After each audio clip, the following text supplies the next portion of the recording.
So I started making a video on the lizard brain and how it can defeat the great strategies you learn in self-help books, or a YouTube video, or talking with a therapist.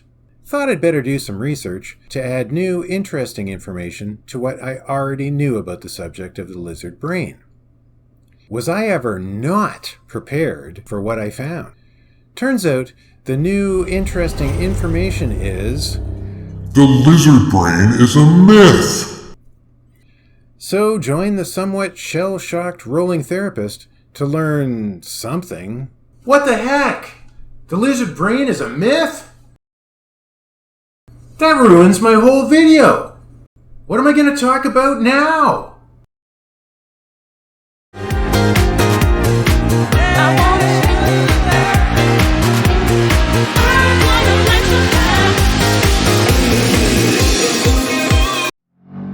Okay, so I'm still kind of reeling from this discovery.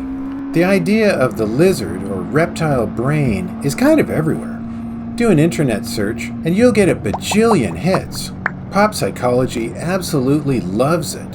TV shows make reference to it in dialogue. People are getting scammed all the time by motivational and marketing wizards selling products and methods based on how the reptilian brain can be leveraged to sell stuff to people. I thought at least they were getting scammed with the use of a scientifically valid idea. Even worse, there's lots of therapists, including myself, who have been talking to people about the reptile brain for years. I was about to make a YouTube video on it.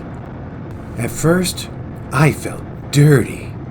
I thought of how I've been misleading people, and it was hard to get to sleep at night. Then I got over it.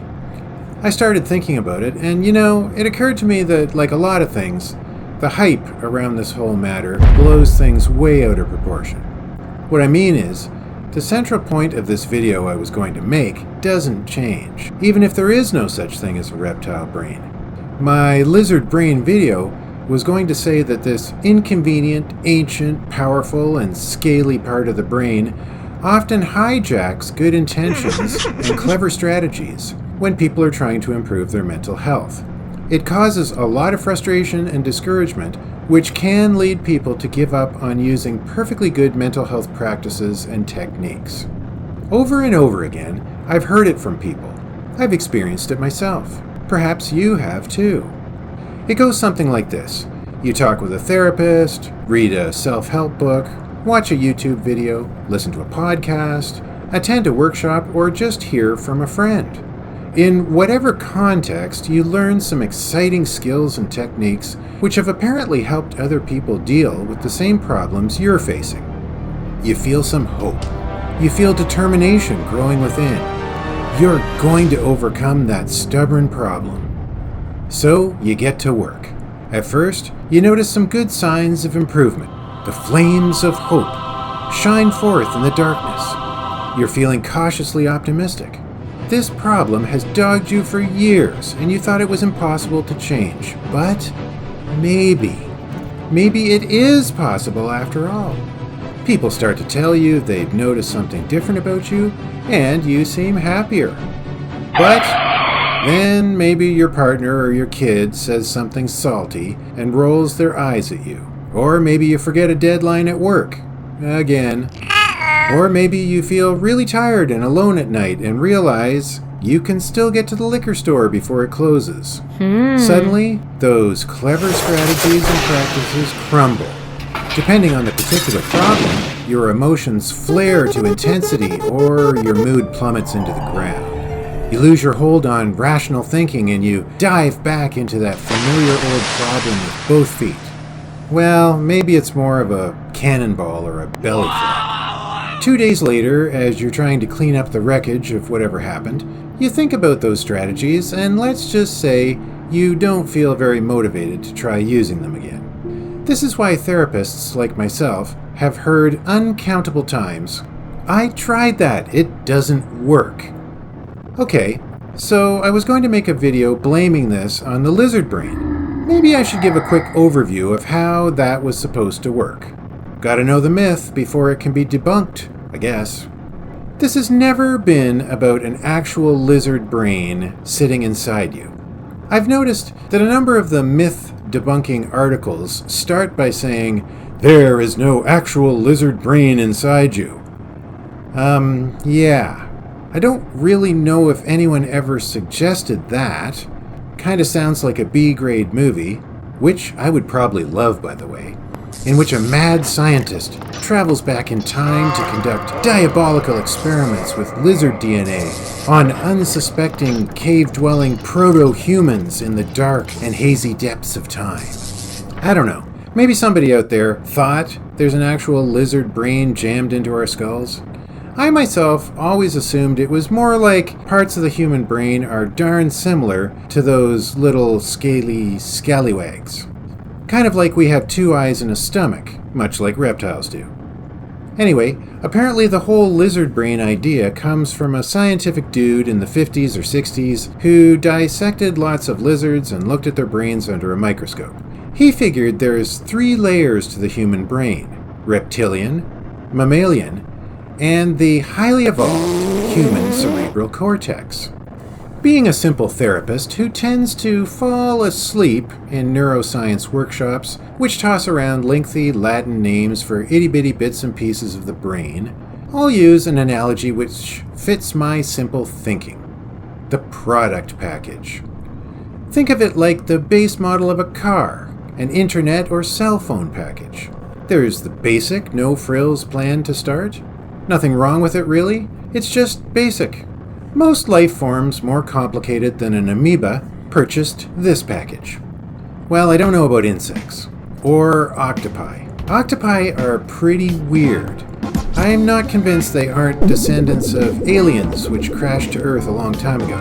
I'm sure I've read somewhere that they have multiple brains in different locations across their highly mobile bodies. But I digress. Lizard brain refers to the very basic brain package. Lizards exemplify this basic bottom-of-the-barrel package. Mammals signed up for the mid-range package. They have the base package like lizards, but they added some nifty extras, like emotions and social connection. Mammals nurture their young and live in social groups. Lizards don't really do family and friends. They seem quite happy to eat each other. I believe some of them even eat their own young. Don't think they bother with emotions. It's all survive or don't survive to the reptile. Humans opted for the deluxe package. People have everything included in the lizard and mammal packages, plus the super keen neato cerebral cortex. Okay, so what I understand from the Mythbusters are things like there are no layers in the brain, it's all one unit. There are different parts and regions, but they all work together in a pretty complicated and coordinated way. Individual bits and pieces don't really do stuff on their own, whether the rest of the brain likes it or not. Different regions and parts of the brain all do lots of things, rather than having one specific role. It's more of a team effort or something. Gosh, I hope no neuroscientists watch this. I'm sure I'm presenting the crayon version of what they've said. Animals, and yes, even reptiles, have cerebral cortexes. It's not actually unique to humans. There's more, of course, but I'm not here to give a neuroscience lecture. That would be kind of a train wreck. If you're interested, I've included a couple of links in the description to myth-busting articles. You know, when I find that one group of experts talking about stuff I can barely understand say to another group of experts, also talking about stuff that goes over my head quite a bit, that they are wrong, I really feel irritated. Like, how am I supposed to figure out which super complex theory is superior? When I can't completely follow what they're saying, it really boils down to, trust me, I'm an expert. Except they're both experts and they don't agree. Fortunately, as I said earlier, I think this may be more about hype than anything. As far as I can tell, while the new wave of neuroscientists are saying there's no such thing as a lizard brain, they are not saying that humans don't panic, go numb, fall in deep depression, or fly into Hulk-level rages. They're not denying addiction or the fight, flight, or freeze response. They're just saying that these overwhelming mental, emotional states are not coming straight from a lizard brain built into our skulls. Academics. They're a picky lot sometimes. Gotta cross the T's and dot the I's. Being a nerd, the rolling therapist can liken this to a nerd debate over which superhero or supervillain could possibly beat Superman in a fight. If you're not a nerd, you may be surprised to learn that debates like this can rage on for days and terminate friendships among nerd kind. It's all true. The thing is, we nerds may have our favorite theories on who might actually beat Superman, but nobody is saying that Superman is a pushover. There are no YouTube videos out there entitled, "Superman's strength is a myth."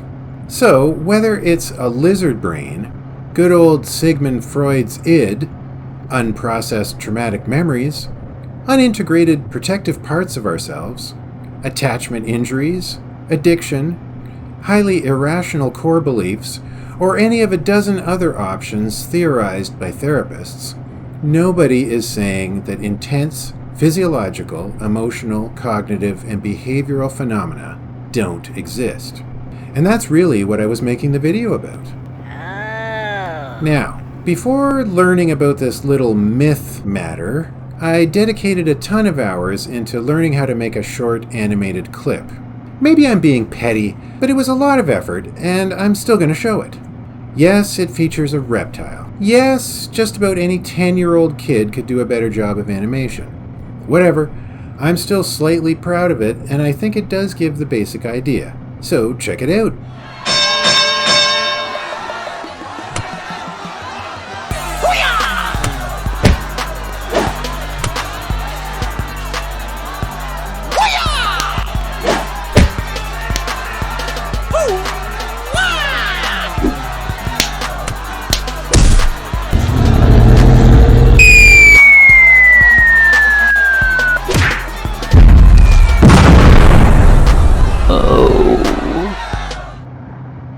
So it's not the lizard brain which causes the problems here. Big deal.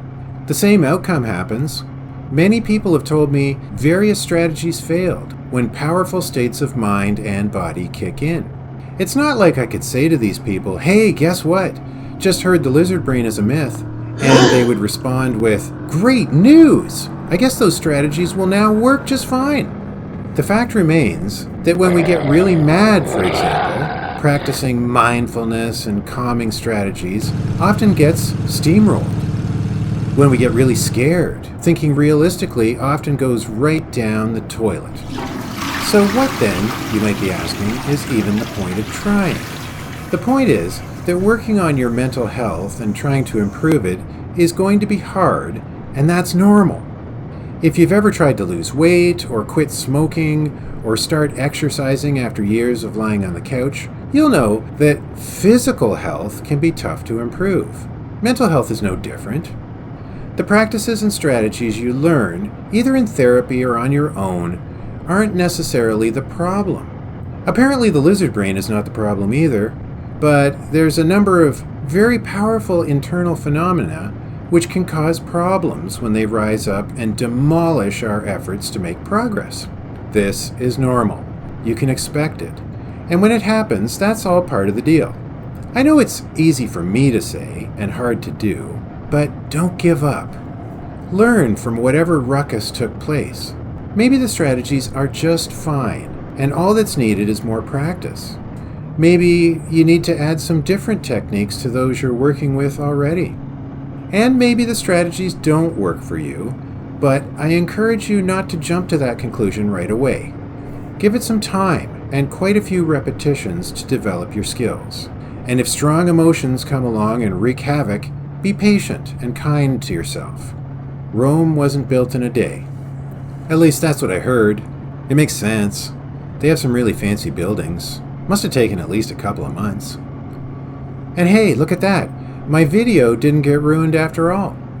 Bit different than I initially thought it would be, but that's okay. And it kind of illustrates what I'm talking about, actually.